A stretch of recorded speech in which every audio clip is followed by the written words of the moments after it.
تمام كده شوفوا. سوف طيبين جميعا.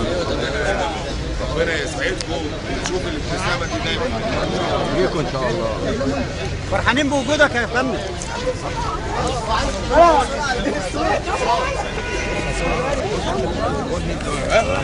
بسرعه تعالى اهو. طيب يا عم احمد. الله يسلمك معاك. استنى بس بيتكلم. اذنه بس. استنى بس بيتكلم الواد.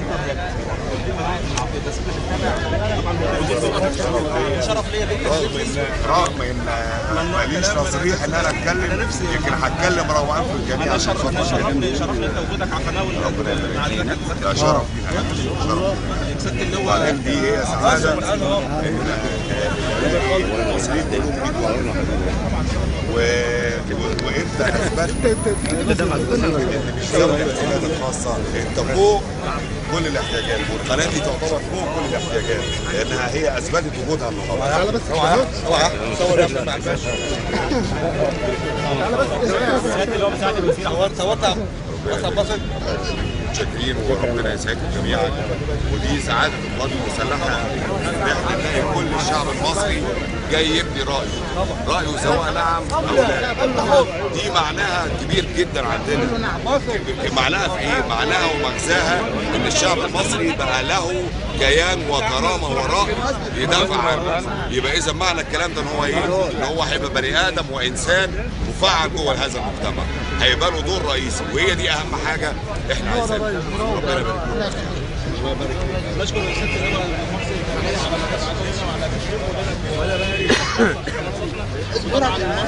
لما المصري داخل اهو اصبروا مهم، فلازم بنات الارض الشارع يقول صوت. واحنا مع التعديلات الدستوريه سواء نعم سواء ده او لا، لرفعه مصر وخفاقه عاليه وسط الامم، ودائما مصر عاليه باذن الله. باذن الله.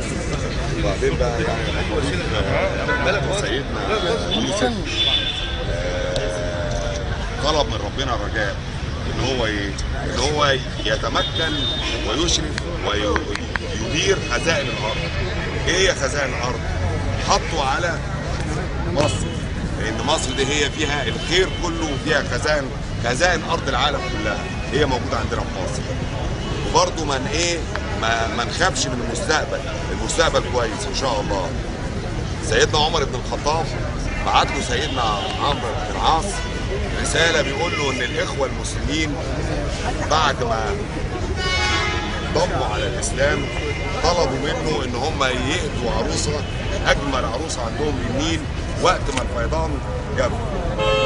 فرجع ليهم قال لهم الدين الاسلامي وجميع الاديان ما تقولش الكلام ده، ان ده شيء ان احنا بنولد اولادنا وابنائنا. قال لهم ده مرفوض. بعت لسيدنا عمر، سيدنا عمر بعت سيدنا عمرو بن العاص خطاب يناشد فيه نيل مصر، يقول له لو انت يا نيل ماشي بارادتك مش عايزينه، لو النيل ماشي باراده الله عايزينه، ارمي الورقه في النيل. رماها في النيل الفيضان جاء، يعني الخير جاي، مفيش لا ميه هتنقص، بس احنا نحسن استخدام خيرات وارضنا. شكرا.